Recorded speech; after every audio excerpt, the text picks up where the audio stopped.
Hi! The goal of this episode is to leave you feeling happy, understood, and seen. So, welcome to Perfect Thoughts, the show with good intentions that understands the power of how tiny thoughts and actions can grow. There is a lot of information out here, okay, a lot. But no matter what, honor your word first. It's your life and only you know truly the ins and outs of that. My name is Hueclouds, and I am just here if you need me. Cool? Cool. So, let's give our brains, age, and decision-making skills a little bit of grace. Yeah? Okay, here's why. For those who study for fun, it is known as of right now that the brain isn't fully developed or mature until the ages of 25 to almost 30 years old. Now, the way that I choose to see this fact isn't as an excuse, okay, but more of a reason to believe in people and trust their ability to grow into better people.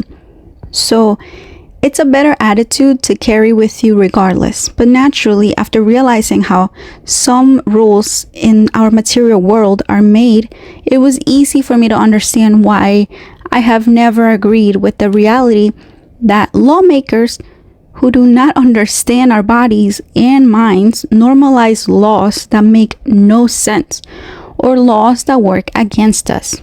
For example, young teens who are 18 plus are legally allowed to make adult decisions and forced to get out the house without fully mature brains.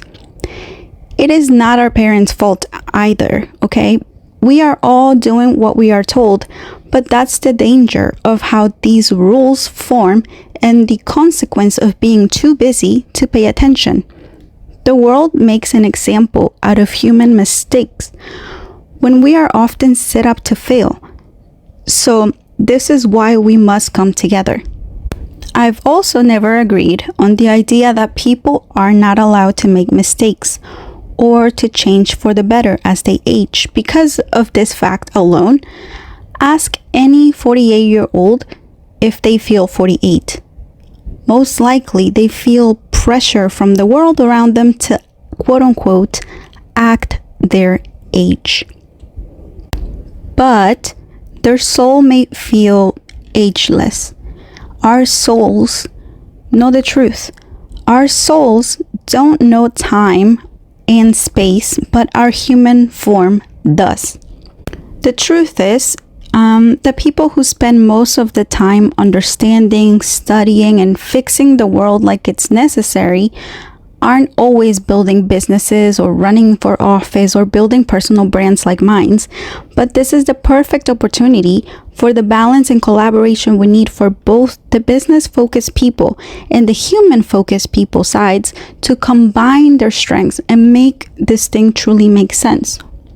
For example, in my case, I am so aware of who I am building a personal brand for. I do not care if the person that I am speaking to has a following or not, as long as they provide safety, love, and helpful gifts for the world. If they have good intentions behind their studies, they will always have a voice on my platform. That's who I am building for. I want to highlight the voices of those who care about me and you. So we are building our minds and content to provide a safe space for those who study the world, because while they're busy doing that, I can try my best to align myself to be the person that they trust with their stuff.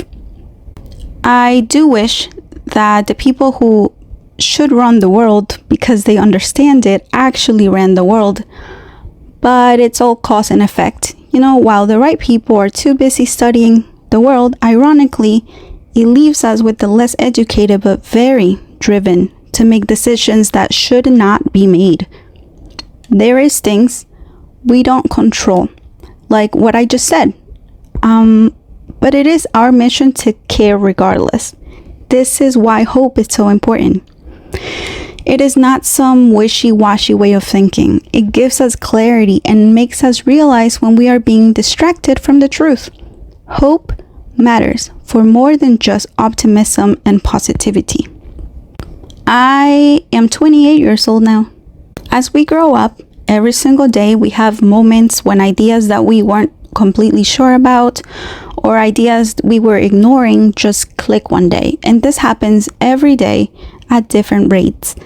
Now, have you heard of the saying, I had to grow up fast? Or the opposite idea is equally as true when people almost judge those who never suffered and are forever in a state of bliss.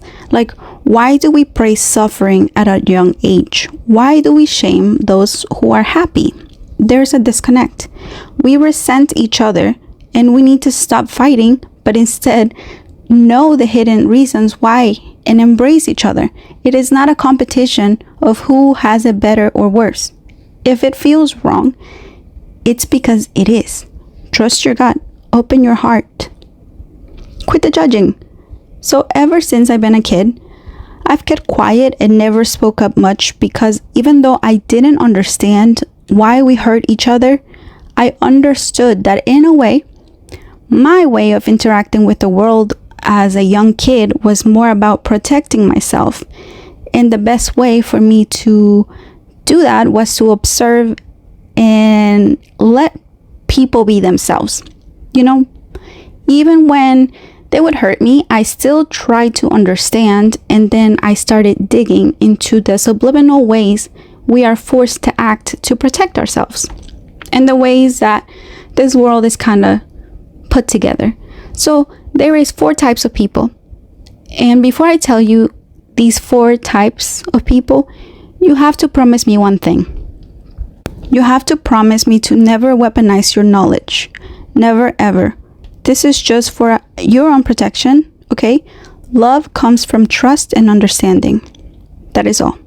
So the 4 types of virtue, or the 4 types of people, are: number 1, those who thrive on doing the wrong thing. Number 2, those who know they should do the right thing, but they do the wrong thing anyway. Number 3, those who do the right thing, but they really want to do the wrong thing, yet they end up doing the right thing. And number 4, finally, the people who thrive on doing the right thing. This, in my opinion, are the most rare and valuable of them all. And we need to protect this type. Okay, they're silent, but they're the most worthy. So, we need to be honest with ourselves and identify where we land. And this always changes depending on circumstance, influence, the person we are dealing with, and our own values, which explains why we always have to figure out how to deal with situations. Some friendships flourish and others die to later come back. So the details get messy, but the core values always stay the same. It's the beauty of looking at people with love. You realize it's not really our fault that we fall victim to doing the wrong things. But we must still try, and we won't always get it right. But that doesn't mean that you're bad. You just got distracted, and that's all right. Just focus next time. Now, I'll be honest, it was hard, and it's still hard not to retaliate and hate back, but despite of how life has felt, I've always knew that the best chance I had at succeeding was to observe and gather enough information to unite people. See, there is enough hidden laws and ideas separating us as it is. So, I am harnessing the same power I have to create hate and use it to create harmony for my friends, family, and strangers I've never met. So assuming that we live maybe to, 100 years, right? Despite growing up my entire life hearing about like quarter life crisis, midlife crisis, whatever, I never took it seriously because I refused to let fear tell me how to feel about growing up. I refused to let fear change how I feel about growing up old and wise. The crisis part is coming from fear, and I refuse to wire my brain to feel that. So then fast forward to this year, I turned 28 years old. I turned 28 years old a few months ago, okay? And I truly started to really feel and accept the responsibility of becoming the person that I respect. Forget the validation, I give that to myself every single day.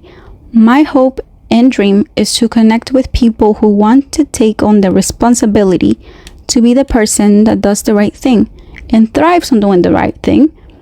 But do not be confused. I do not look down on you if you lose that battle. This world structure makes it like a real challenge to be nice. So everyone is overworked and tired. I understand. But if you are at the very least trying, just know that I truly do respect you. So if you feel this sense of responsibility, maybe lean into it. I know it can be scary because it's much more noticeable when you do fall or fail. And do not say the right things because you're angry. I know what it's like to get angry and say bad things. I know what it's like to lose it.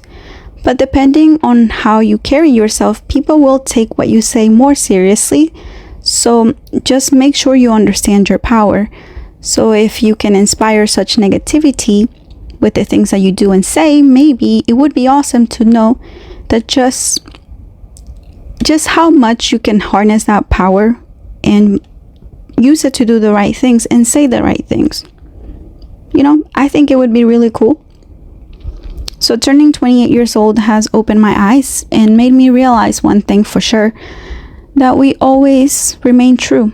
Every single year, it has been more apparent that deep down, our inner child always knows who we truly are with and without all the distractions. So even though we may explore different paths and try different personalities, we eventually all end up coming back to ourselves. So we might as well try to align with the person that we always end up being, especially when we are older and no longer focused on silly things that fade away or change rapidly. So if you're ever lost or confused, try asking the following questions. What would little me want? What would little me do? I know this always helps me a lot, so maybe it'll help you. Another thing that remains true is that when you hear the truth, you can feel it as if it was always there, as if you always knew. It is because you do. But just like me, sometimes we need a little bit more feedback. So let me know what you think of this episode, and I'll see you next Monday. I'm Hueclouds, and take care of your perfect thoughts. Peace.